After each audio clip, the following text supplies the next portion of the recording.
I wonder if they are. Give me a shout if you're talking in the house tonight on tonight's episode of Mondo Murder Party. Good big things, or possibly big good things. I can't remember what I called it. Anyway, you all there? You all alive? So, for those of you who came in late, unbelievable. This is operating as the B-side to the first Mondo FunnyBooks show was shown on the. Sorry, I was listening to Okada's entrance theme on the way into this, and now I'm a bit buzzed and a bit hyperactive, and my brain isn't quite settling. So we'll try that again. This show tonight, Mondo Murder Party 5, is operating as the B-side to the first episode of Mondo FunnyBooks, which appeared on Friday night or Saturday morning, depending on which side of the pond you were on, and it was broadcast on Captain Crappy and Fever Blister's Fandom Iconic. So we will be covering the same themes as on the previous show, but with different items. So, anybody watching? Absolutely nobody. Fantastic. The kind of thing that I love to do is broadcast a scream into the abyss, if you will. So yeah, now what has become a running theme on this show is stuff falling down unnecessarily. I have put a heroic amount of blue tack on the Leaf Arkwright poster. Last hour or so, it's been fine. Hopefully we'll get through a show without stuff falling over. I know it's entertaining for you guys. For me, it throws off my rhythm, but we'll see how it goes. So, voiced off, the second interpretation of the Mondo FunnyBooks theme. This is the Noel Coward mix. Now, for those of you who didn't watch on Friday, and again, how dare you? How very dare you? My plan is to do a number of versions of this song in my amazing mimicky style, and maybe record them and have them as a little EP of Mondo FunnyBook musical goodness. So, this is the Noel Coward mix, so bear with me, and just before we do, we'll go. Okay, somebody liked the Twin Peaks thing I posted. Awesome. Nobody is watching. Okay, that's kind of depressing.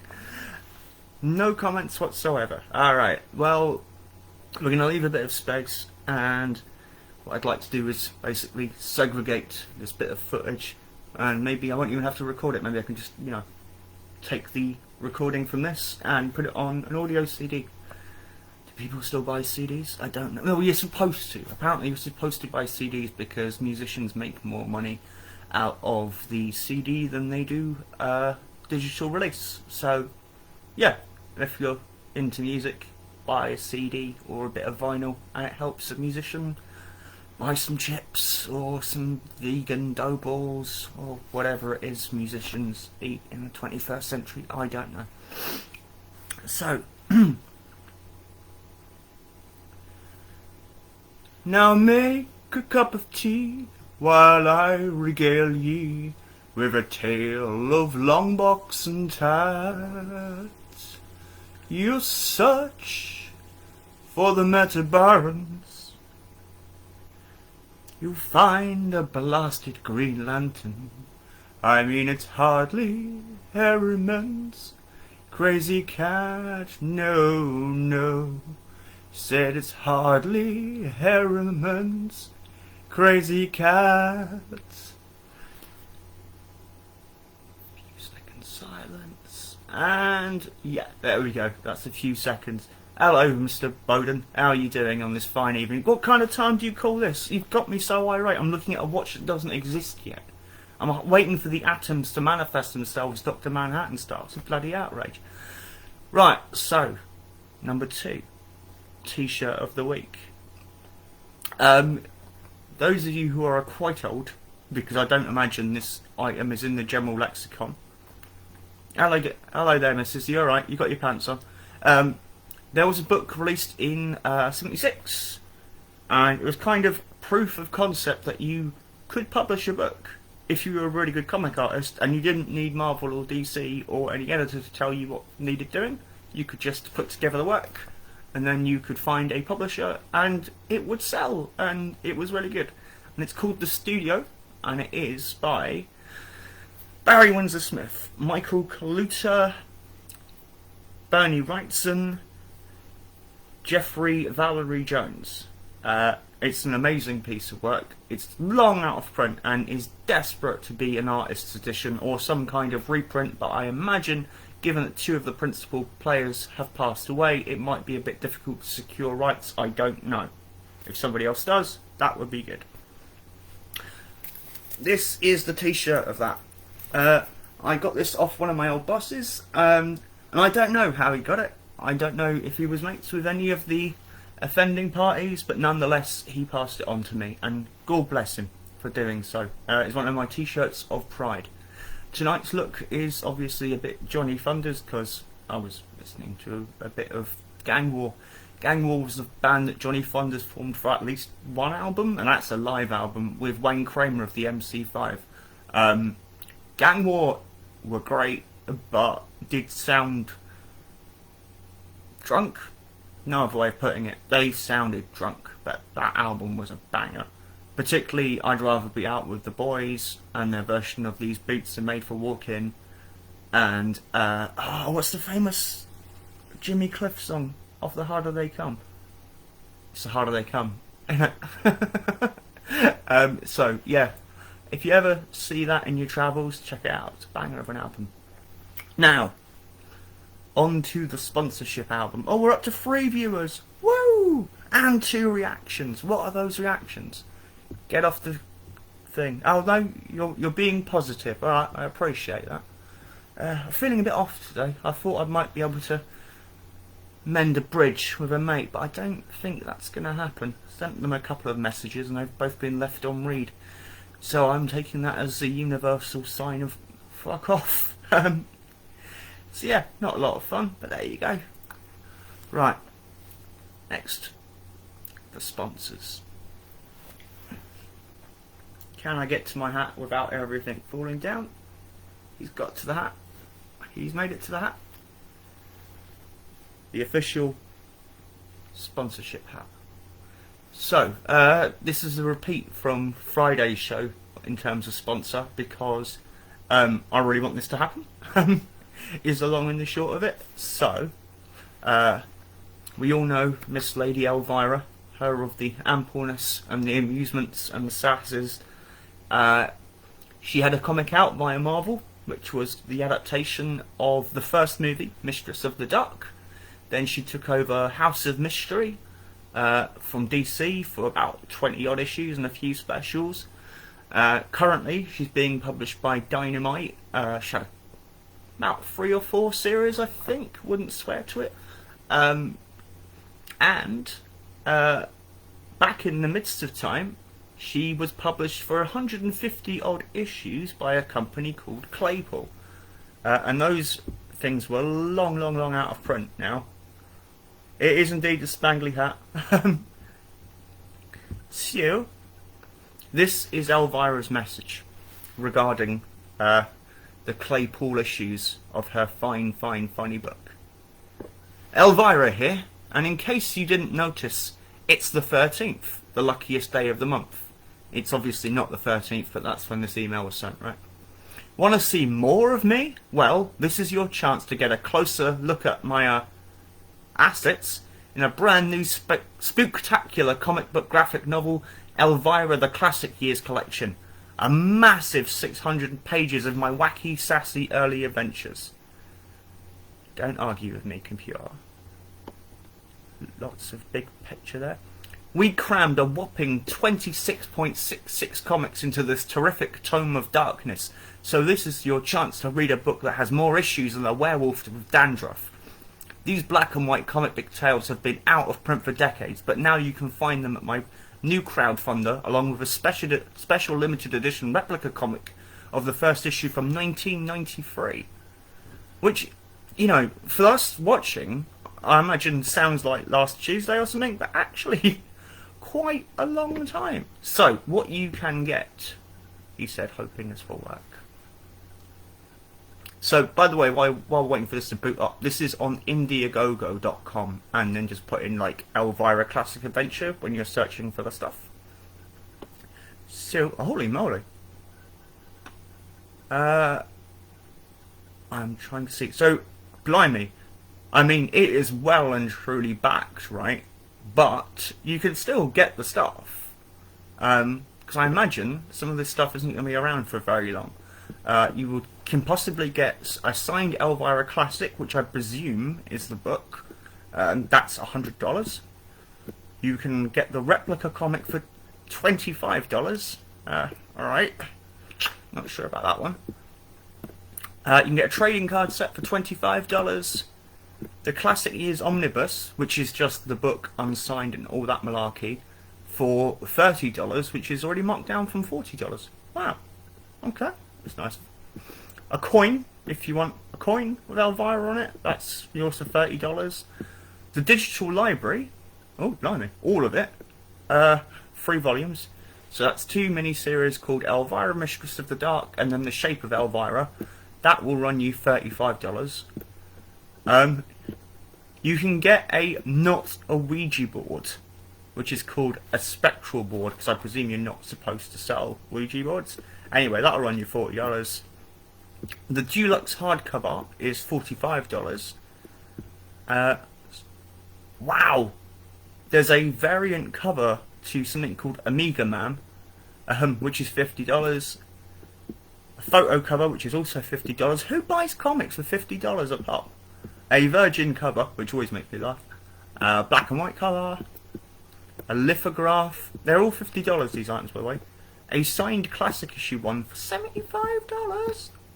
A Virgin metal cover for $75. And this is all different covers for whatever this Amiga Man thing is now. You can get a straight CGC thing for $100, but CGC is literally the antichrist of comics, with the possible exception of being superseded by NFTs, which is a subject for another occasion. But essentially, a fool, his money, and parted. So there are more things, but they are all variants on the same concept. So you can get the comics, but they're signed for $375. You can get something called a Fright Friends package. So, if it were me, I would say, and this is probably what I'm going to do anyway, I would say skip all the super fancy variant covers and that, because who are you going to sell them to? What are you going to do with a comic that costs $100 new? You know, it's mad. It's just not even a back issue. I would go for, not the Ouija board, not the coin, the straight omnibus, which is going to run you $30, or if you're on this side of the pond, 22 quid. That's right, 22 quid. Like for the first 20, that's less than £1 an issue. And it's got a photo cover, which is, you know, being honest, Elvira, photos, woohoo. So yes, that would be the sponsorship of the month. Oh, hello, Captain Crappy. How are you doing? Welcome to this side of the internet, my bit, with the hat. Actually, it's too hot for the hat. Oh, hang on. So, to give you a special preview, because obviously, bit of a fan of Miss Peterson, Elvira, as she is known, so I do have some of those comics from the Claypool era. So they tend to look like this. Try and not get light on it. So, they were quite clever and did a photo cover, because, you know, this is a bondage cover, because it was the 90s and that kind of thing was fine. And the interiors will look like this. It's my weird habit of boarding all my precious comics. Not like, they wouldn't be of value to anyone else, but, you know. La la la la la. So yeah, I think this is a Neil Vokes issue. Hang on. 2 shakes of a rattlesnake. Oh no, it's James Fry. Okay. So they basically tend to look like that. So yeah, 26 issues in like a $30 hardcover. It's alright. So yes, well, I'll be getting one anyway. Oh no, oh here we go. Right, you get to see a bit of the drama of the real life ex-retailer here, because I've managed to get the magic tape stuck to the cover. So what I'm going to try and do is get it off without ripping it, because I'm not going to find another copy of this, right? So we'll all see at the same time if I can do this. I haven't had to do this for a while, right? High drama going on here. So I'm trying to angle the camera and make sure I don't rip the comic at once. Oh, hear that?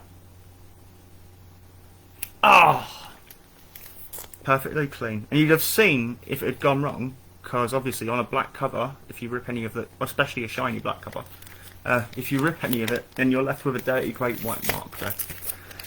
So yes, those are the sort of things that you would be getting. I don't know if they'll reprint the covers, because it doesn't say that they will. It's usually best to assume that if they don't do that, then they won't, because that would mean an extra 26 pages of content. So now we remove the hat, because it's well warm in here. We've reached that awkward bit over here where it's hot but not that hot. Like if I went out like this, I'd be cold. But indoors, I'm warm. This is why shops really hate what? So your comment is obscured by my camera, Mr. Bowden. So let's see what it is you've said. Oh yeah, it's somebody's birthday today. Yeah, I should have done something about that. Yes, they do hate folk opening the comics, because if you're going to like do that, then I would assume that if you rip it, it's your responsibility to pay for it. That's just me, like, because what else is someone going to do? It's, oh, thanks for ripping the comic. I guess I'll put that back because somebody else will really want a comic with a bit ripped out of the cover. What is the point of keeping comics if they're not bagged and boarded? Well, the main problem with bagging and boarding them is it eliminates a lot of the potential space in a box. Like, a long box is designed to carry 300 comics, but that's without bagging and boarding. And once you've got all the boards in, it looks like incredibly thin, but when they're accumulated, it gets down to about 275, 260. Also, that stuff weighs a ton. Like, I have moved that stuff. Your pile of unbagged New Universe in the toilet is now seriously diminished. I'm not going to lie to you, Matt. Like, nothing short of a flamethrower is going to save those. I'm sorry, but, someone needs to tell you that. Like, true story, genuinely, one of my first jobs in comics was, so it was in Putney, and I had to take 4 bags of New Universe comics and something equally rubbish, and I can't remember what it was, but yeah, I had to take them to the Notting Hill Book and Comic Exchange, which was basically exactly as it sounds. You take in your stuff, they offer you, I think it's a fifth of what they're worth now, but it was about a third back then. So 4 carrier bags full of comics, I got £1 the lot. And so much dirty eye from the guy behind the counter. I mean, it's part of their appeal at the Book and Comic Exchange, is that they will talk to you like you're just basically a lower life form punching above your weight. Like, how dare you, with your face and your objects, come here and try and demand money of us? I don't know if it's changed. Maybe it has, but I suspect not. But I do know for a fact that it's what's the word? Inspiration for Graham Lyman's Black Books. Apparently he spent quite a lot of time knocking around the Notting Hill Book and Comic Exchange, wrote down various things he saw going on between the staff and all that. And yeah, this turned it into the sitcom that it became. Because there ain't nothing funnier than the truth. So yes, that was for the 4 bags. Yes, it was £1 for 4 bags. And I think, if they did try to offer me a voucher, but they weren't my comics to trade, so I couldn't take it. I did have to come back with as much cash as I could generate, and that was genuinely it. So thanks, the person who sent me onto that, because that was basically like the best crash course in the comics industry I could have possibly had. Right, on to the main show. Good big things. So, those of you who didn't watch on Friday night, and again, how dare you? An outrage. Letters will be written home, things will be said, there'll be discussions, appropriate punishments meted out as is necessary. So one of the things I don't see discussed very frequently is the dimensions of comics and why things have been denied greater recognition than I think they probably deserved. And the answer to that is, how dare you, Matthew? Okay, look, I'll let you off on this occasion, but if you go to YouTube and you go to look up Mondo FunnyBooks, Good Big Things, you will find episode 1, because it's there. It's full of goodness. Don't do it now, because I need the viewing figures, but viewing figures, lol. Yeah, it's there. You can watch it in all its joy, and it's 2 hours as well. I do, at the end of it, basically just lose it, because it's, at that point it was 3 AM because America, and I am just basically staring into the camera going, I know I had a plan and I don't know what it was anymore. And luckily I had a handy story to read, so thank you for that, Violet. You saved me there, because I was like, I don't know what I'm doing, and all these people seem to be enjoying it, but I can't make the poster fall down twice. So shops don't tend to like things outside of the standard comic format because shelves and boxes are designed for that specific format. And that's the simple answer to it. If it doesn't fit into a standard long box, shops don't like it. And that's all there is to it. Because if you've got a big thing or a tiny thing, the channel name would be Captain Crappy and Fever Blisters Fandom Iconic. That's what you're looking for, Matthew.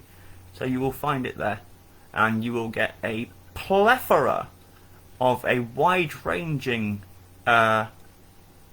amount of subjects to take in. Your mileage may vary, but if you like toys, there's a lot of good toy stuff there. That's what I'm saying. So, just to set an example of a regular-sized comic. This week's one is the Maggie and Hopi Colour Special.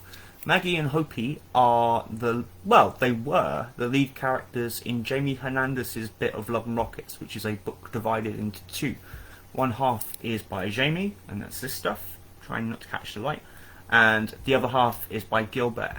So Gilbert does all the Heartbreak soup and stuff like that, and all the Luba material, and Jamie has basically created this humongous tapestry around the life of Hopi. Like, when we met her, she just turned 18, maybe not even that, and she was in this relationship with Hopi, and now she's pushing 50, and she's a landlady, and her aunt was a wrestler, so you had a whole slew of wrestling comics. Both books have huge, massive stories going on, and they're all interlinked, but amazingly, given that there's about 30 years of material spread out over at least 100, if not 150 comics in various forms, they're all incredibly accessible.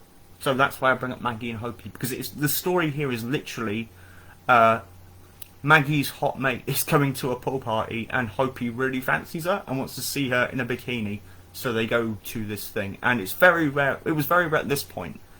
Now, let me get this right. Love and Rockets ran 50 issues over a really long time. Like, it was not the most frequent magazine in the world.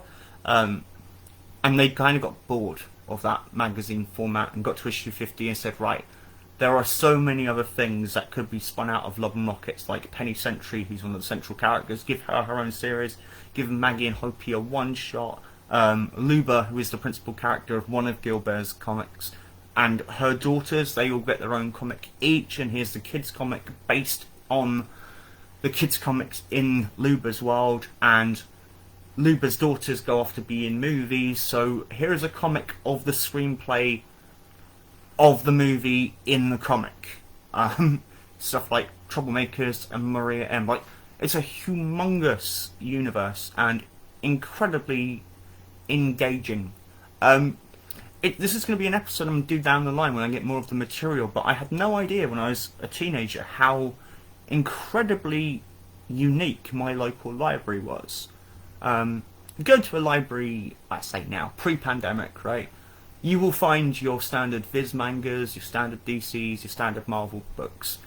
My library, circa maybe 1989, 1990, the Love and Rockets books, Mr. A, Valerian, Raw, the first few Sandman books, because like it was still running as a comic back then. Tank Girl was there. Just an incredibly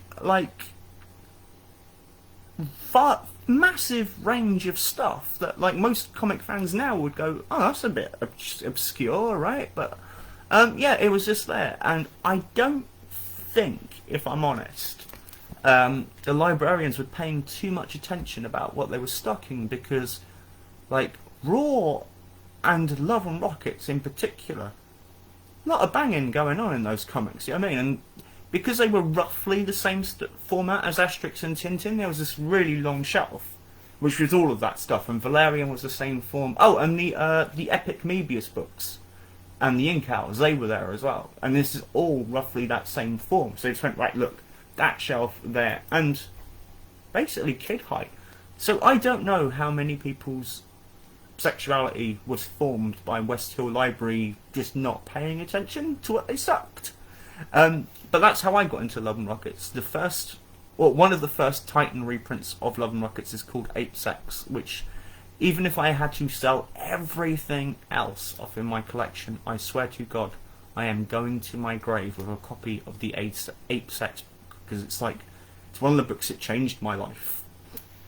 So I haven't read this for a while. I remember the main story, and maybe there's a few. Let's see what people are saying while I'm having natural pause there. Oh, hello, there's lots of people now. Hello, Kimmy. How's your good face? You alright, darling? Okay, so it's all colour, right? Okay. Oh, wow. So, yeah. I mean, every panel of Hopi is essentially like my fictional double. So yeah, the red-headed lady is the one that Hopi has a bit of a thing for. However, as you see Maggie bending over there, Hopi is also completely checking out her ass, because that's how this comic is. But it was, I think, and Andy will correct me if I'm wrong, I believe this is the first time that we see these particular characters in colour, which is why they make such a big deal of the contrast between some of it being black and white and some of the colour splashing on it. It was cool. Okay, and that's an oral sex page. Is there something perhaps a little bit less worrying? Oh man, I just found the Fantagraphics catalogue, and now I want to order everything. I want an 8-ball Zippo, right? Anybody ever thinking, like, my birthday's in a few weeks, right? If you're wanting a present, 8-ball, it's a comic by Dan Clowes. He designed a few Zippo lighters. I want one. Like, I'm not going to quit smoking. It's my one vice remaining. I don't do speed anymore, I don't do acid anymore, I don't drink Guinness anymore, I don't even drink cider anymore. And my idea of coming off the booze was knocking off Jack Daniels a bit, and then I just went, no, do you know what, this ain't working. Orange juice, but smoking, that's going to see me out, and that's fine. That's fine, because yeah, I'd rather die of smoking than jogging. Anyway, I don't think the librarians had that subversive a plan, to be honest. I'm still surprised, because even he went to like Battersea Library, which was only 20 minutes by bus, if that. It's a lot less contentious. So I'm just getting dragged into this because this is such a good comic. Basically, if you want comics about Mexican lesbians and punk rock, this is the best one. I don't know if it's a particularly well-served field, if I'm honest with you, but yeah. So, next size up from that, but still not upsetting the retailers because it does conform. But it's one of those things I feel should be brought up, and also it means I get to use Star Wars in the hashtags, right? So Star Wars Tales was one of those anthology books, where what they would do is just say, like, give us a Boba Fett story, give us a Luke Skywalker story, give us a Yoda story, yada de yada. This one was a bit different. This is contemporaneous with the Marvel anthology Strange Tales. So this is one of the covers, and it's a Tony Millionaire cover. Tony Millionaire responsible for Sock Monkey and Mackies. He's just generally a good cartoonist. Pretty dark, to be honest. Fairly nihilistic. Don't read more than 10 at a time, or you'll start contemplating your place in the universe and why you truly are. But this one, they went out on a limb because Star Wars not really known for going outside corporate mandates. But so let me give you the lineup of creators on this book, right? Tony Millionaire. No, I want you to take in these words because I mean them, right? And this is a thing you ought to know. This is in all of the Star Wars pantheon, except the bit with B. Arthur running the bar in Star Wars Holiday Special, which, and I don't care what any of you says, right? That is the best bit of Star Wars. B. Arthur singing Bertolt Brecht type songs, running a bar in space. If that was a sitcom, I'd have watched it every day, right? The rest of it, lightsabers, midi-chlorian, younglings, don't care. But that's fucking great.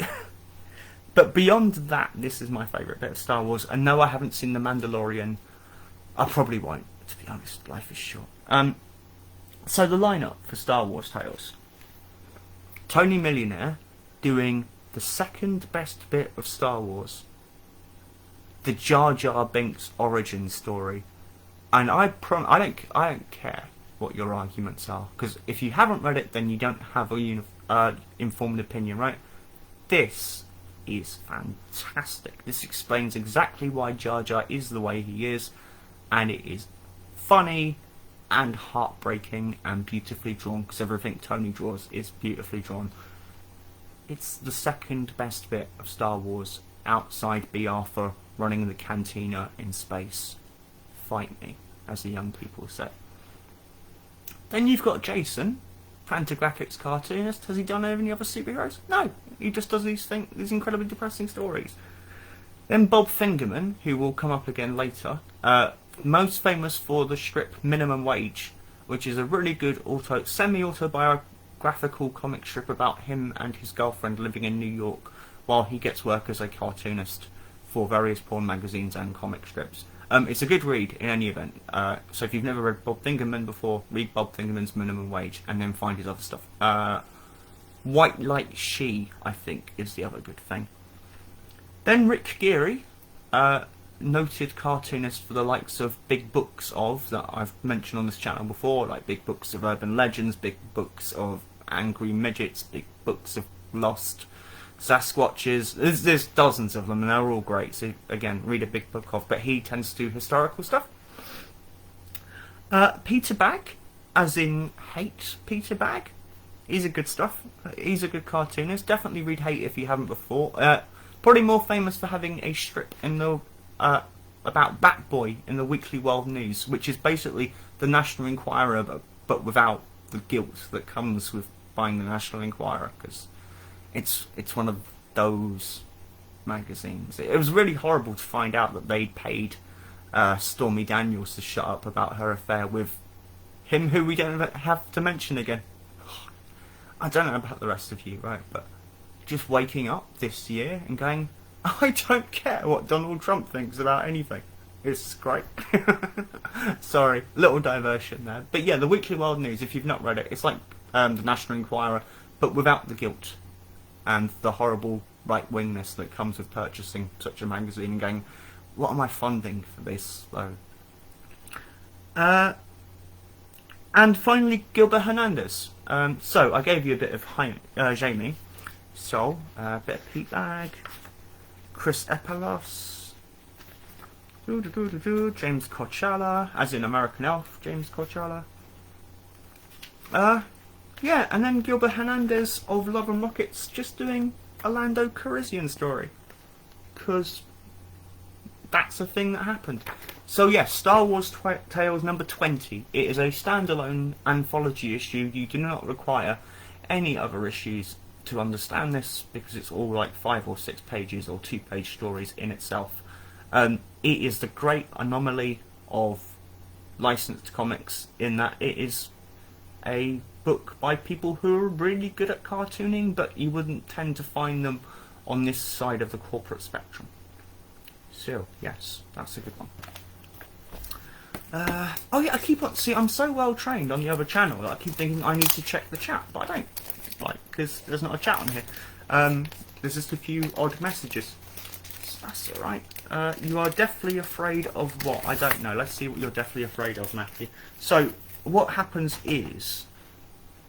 what I see on my side is, on the right-hand side of the screen is where I get all the comments, right? But in the bottom right is where the camera is. So basically, everything new that comes up is being obscured by my face, which is slightly irritating. So, let me bounce over to the other window I set up. If you'd like to bounce over. Oh, hang on. No, I'm responding to the wrong one. There we go. Jar Jar is turn up in Mandalorian 2. I don't know what that means. I assume that would be a bad thing. I did see... God, I can't remember who it was now. Somebody sent me the video theory that Jar Jar is actually an undercover agent for the Sith. And they edited a video together so it all made sense. And I was kind of like, this makes more sense than, like, the actual thing. I'm not getting into Star Wars. I'm not, because, like, it's one of those things I've left behind. Do you know what I mean? I'm not that bothered what happens in a Star Wars. It's just not me. So, this was a freebie thing.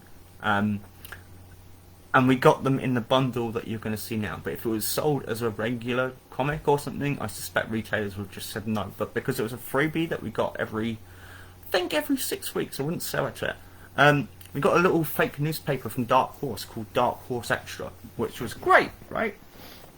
So, it came basically a pile of 25, 30 odd, like in this form.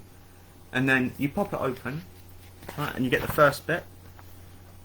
And that's the first strip. And then you go, oh, there's more in it. And then you get all that. So you get another strip, and you get a Sergio Aragonés, who is probably the greatest living cartoonist. And I will say that unabashedly. Sergio is probably the hardest working, longest running, and consistently funny, which is something a lot of cartoonists have forgotten how to do. Not many funny cartoonists left now, actually. Sergio, Roger Landridge, who did the Muppet stuff.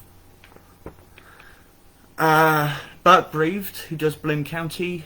I don't know how many of them are, but I'm out of touch, I suppose. But yeah, then you pop this open, and you get the full lineup of what Dark Horse were putting out that month, and you also get a nice poster. I literally have to lean back and pray my back doesn't give out. But I mean, look at that thing. Look at it. It's like a foot high. And then you get a back page as well. And again, for free, you get an Art Adams strip there. Monkey Man and O'Brien.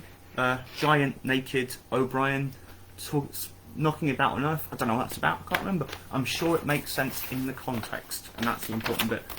And then you get a little catalogue of the cool things they have on sale. So you have a Monkey Man and O'Brien lighter. And a concrete trade paperback, and an Oh My Goddess postcard set. I don't know how big postcards were with the manga buying fans, but yeah. Which him are you loving, Thiever? I'm presuming not Jar Jar Binks.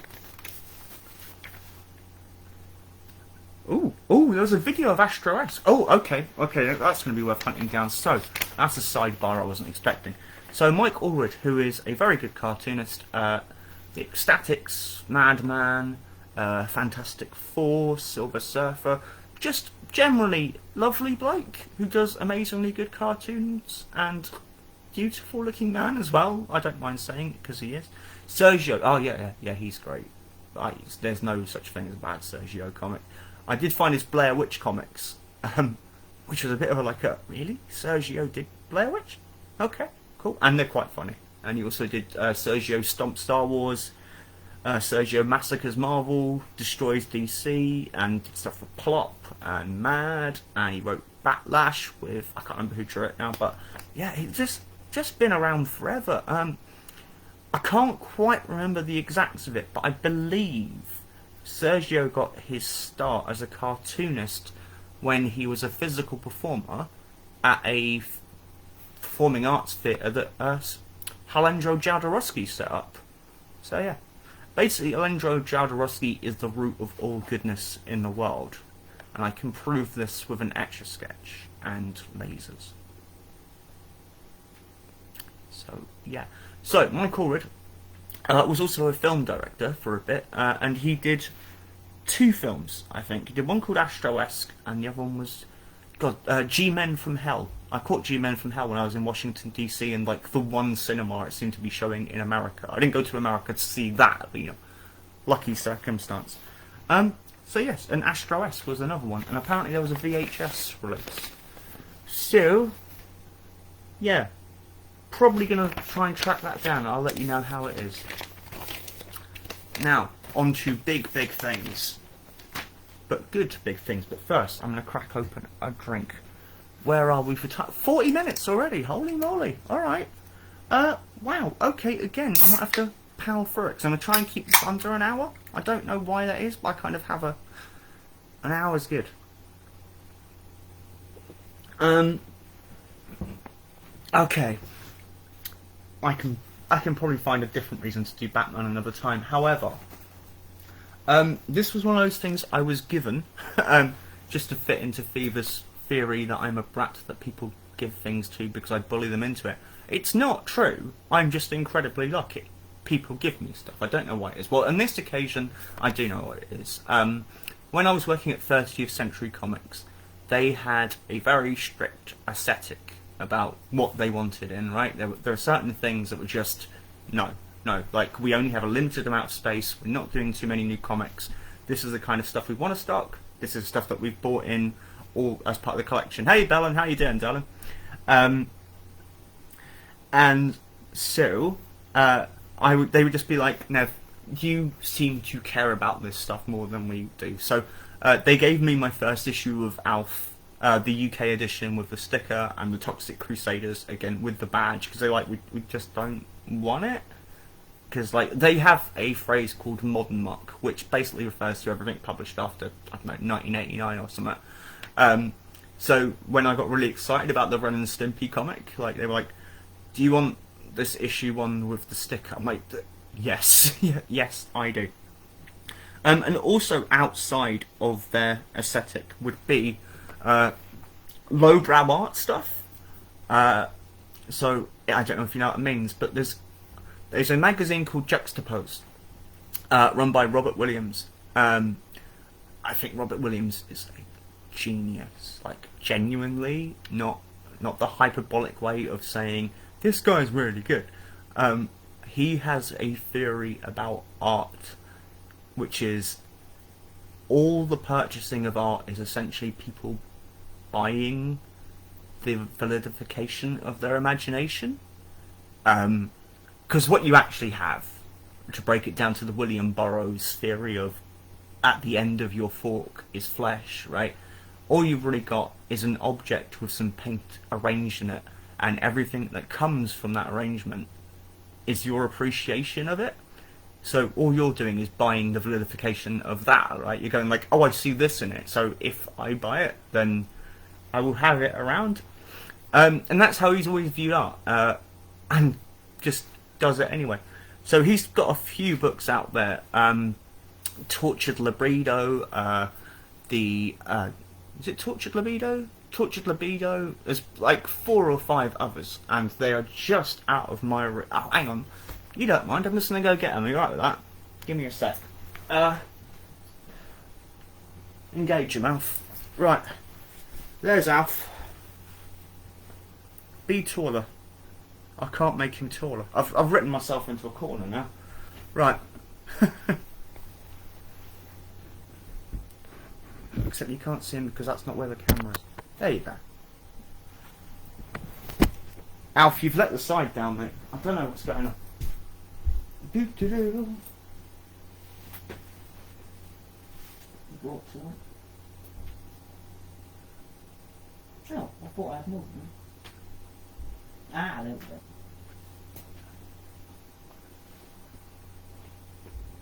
Shooby-dooby-doo, just singing some filler music. while I come back from the books. Right, thank you, Alf. You've done well there. We'll talk about this later, alright? Okay, not that. Yes, that. Not that. Yes, that. Yes, that. Right, okay. So, the books I have, and I'm sure there are more. Views from a Tortured Libido, which is, you know, fairly reasonable size, right? Bit big, well, just for scale. Hang on. Looks for comic. Right. There you go. That's basically the dimensions of that book. And equally, zombie mystery paintings of Robert Williams. Don't worry, you'll see some of his art in a second, trust me. And the lowbrow art of Robert Williams. You probably recognise that cover because that's the one that was used on a Guns N' Roses album. And he was very annoyed because when there was lots of, what's the word I'm looking for? Backlash. Yeah, he got it, not Guns N' Roses. Fever, why have you given me that, what's the word I'm looking for? That emoji. What have I done wrong now? Is this because Alf fell over? Hang on. I can't remember what the album was now. Might be Use Your Illusion 2? I don't know. Anyway. This is the one that 30th Century gave me. It's called The Malicious Resplendence. And I looked up how much it's going for on eBay. I was like, oh, okay. Yeah, that's quite a useful escape plan if ever I need one in a hurry. You ready? Hoik! Look, as I say frequently, at the art on that. This is one. Oh, who shared it? Yeah, someone shared my video. I wonder who that was. Blah blah blah. I can't actually get it into the frame. Anyway, it's a whole lot of book. And he wrote. Okay, let's just see if I can find one at random. Oh, whoa, that's amazing. Okay, so I can't show you the painting and give you the title at the same time, and you'll see why in a minute. So I'll show you the painting first. Oi. So the short title of this, not sure if it's coming up in the frame, is Snuff Think, right? That's the catalogue title. The actual title is, and I quote, "The exuberance of youth bordering on self-destruction leads romance to the notion that acne is never really cured, it's just thrilled into remission."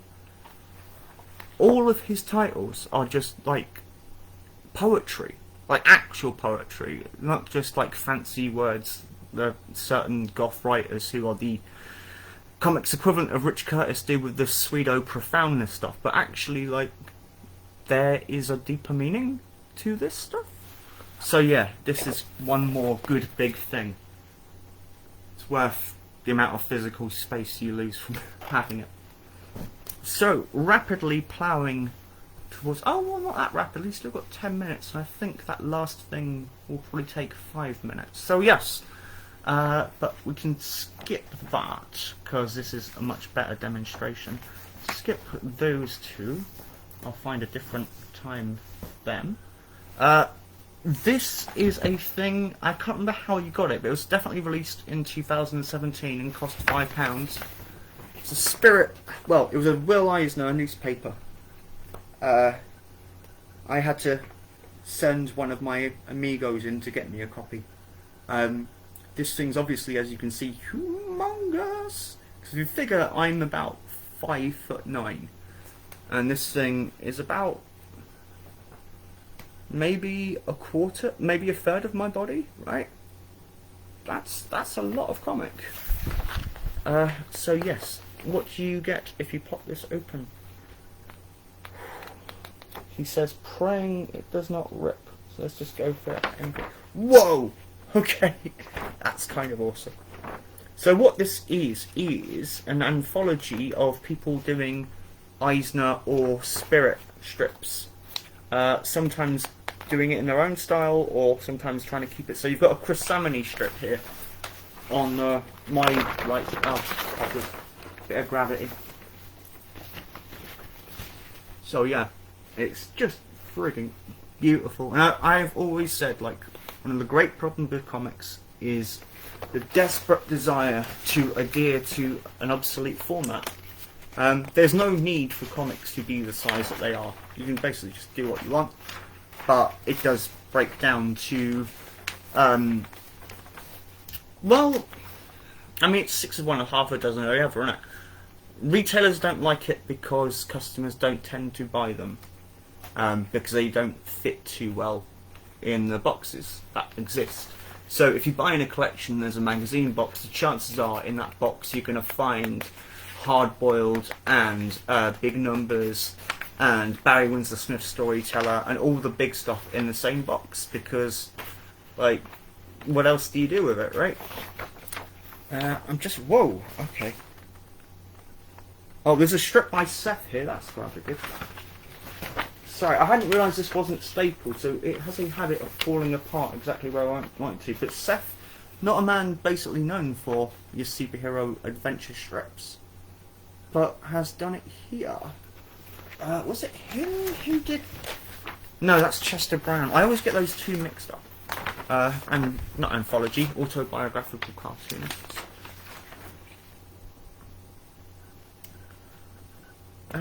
So yes. I don't know where you get a copy of this now, but it is worth tracking down. So it's called Will Eisner's A Spirit, celebrating the centenary of the birth of Will Eisner. And well, the cover price is a £5. I don't know if that's what it goes for now, if it goes for silly money because it's a newspaper thing, or it goes for less because it's an auto format. So, that has been pretty much the show, except tonight's reading. This is a particularly obscure one, and I'm quite proud of this one.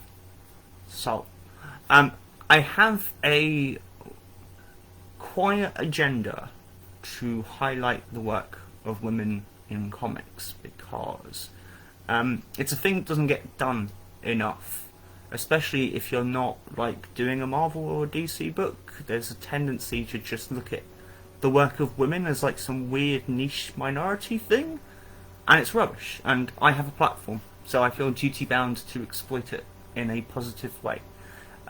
So where I can, I will be reading out stuff by women as I feel it's necessary, unless something not very good shows up. Do you know what I mean? I'm not going to be patronising. Just, you know, this is a good stuff by a talented human being who happens to be a woman, but it doesn't seem to be that easy for women outside the superhero genre to keep themselves in the general spectrum. So, I'm glad you enjoyed it, but we are not done yet, Matthew. We will save the retrospective montage for a bit later down the line. So this is a bloody obscure one. If you didn't know about this one, you wouldn't know about this one. So,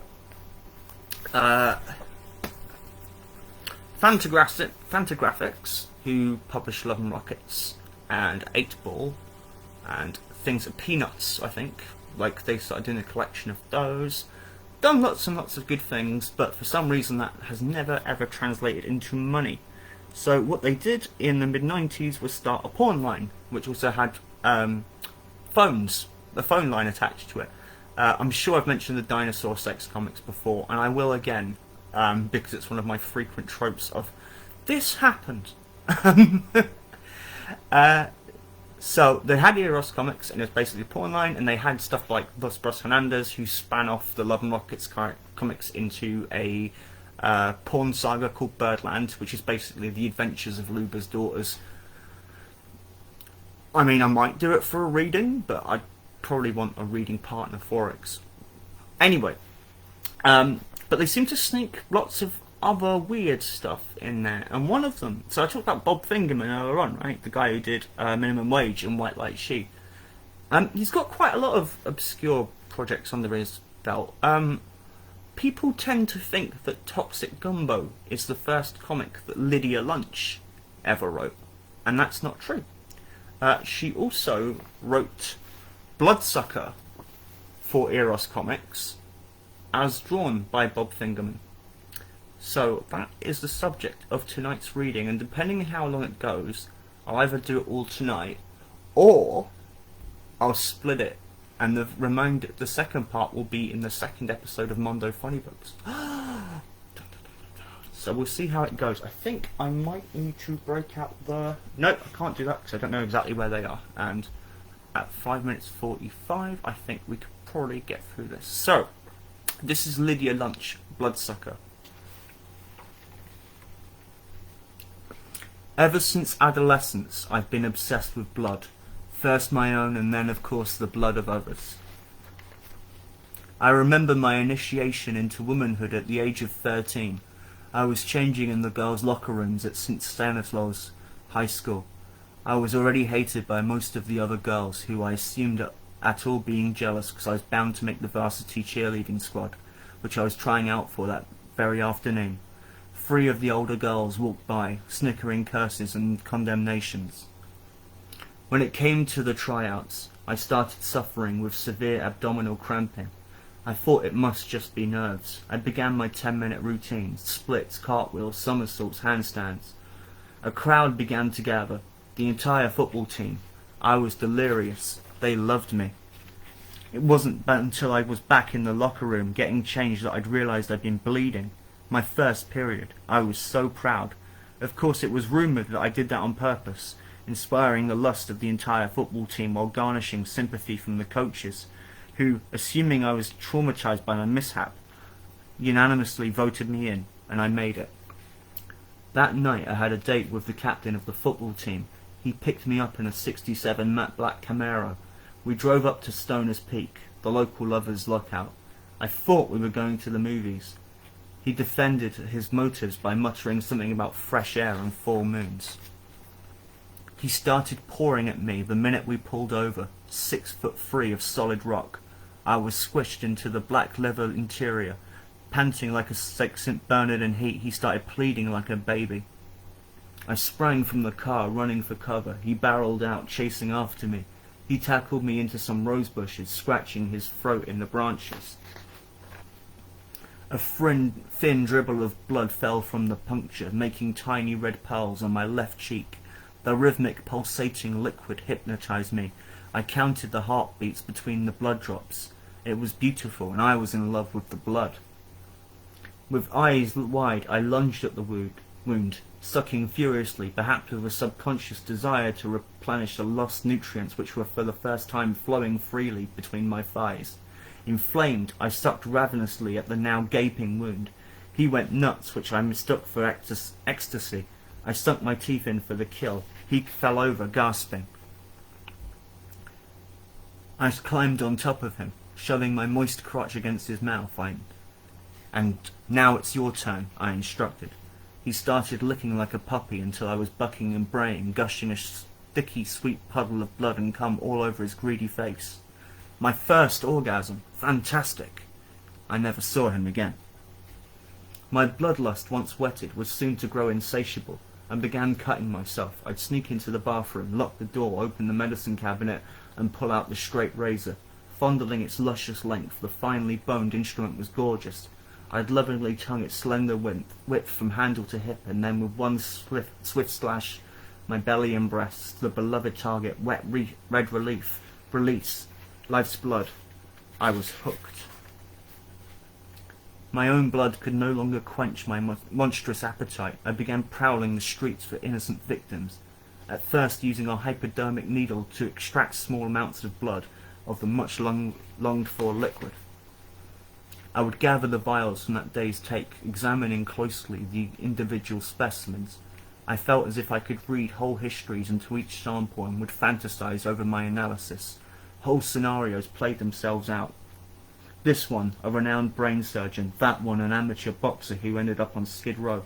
The mystery intrigued me, and there was no turning back. Soon I was luring men off the streets and into abandoned buildings with the promise of cheap sex, and they'd follow willingly. Once inside, throwing myself at them, I'd force them against the rotting walls. Using fingers, lips and tongues, I'd bring them to a delicious climax. At the peak of their delirium, I'd clamp my teeth on their most delicate organs, severing the flesh right below the tip, and gorge. Their screams mingled with the cascading flood, and I was overcome. Whole lifetimes were passing out of their bodies and into my mouth. I was drinking in all their experience, knowledge, hunger, as if in a recycling ritual. I was processing and deciphering information implanted in each blood cell, each molecule, each fibre, decoding the secret message imprisoned in the DNA of each death roll. The body count keeps mounting. I roamed from city to city in search of the perfect elixir, which once consumed would reveal to me infinite spectre of fine detail, unlocking the mysterious thin link between blood and memory, light and dark, life and death, me and you. That is Bloodsucker, written by Lydia Lunch and illustrated by Bob Thingerman. Was available via Eros Comics. Not sure if you'd see another copy, but if you do, obviously I highly recommend you pick one up. Or anything by Lydia Lunch, actually. She's just a really talented artist. Does loads of good stuff. Still does. I think she has her own podcast now as well. But with that said, ladies and gentlemen, thank you for tuning in.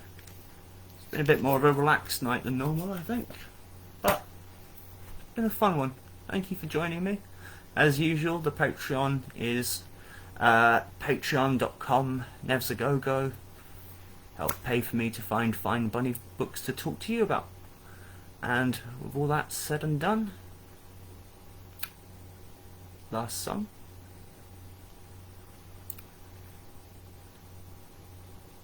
Now make ye a cup of tea as I regale ye with tales of long boxes of tat.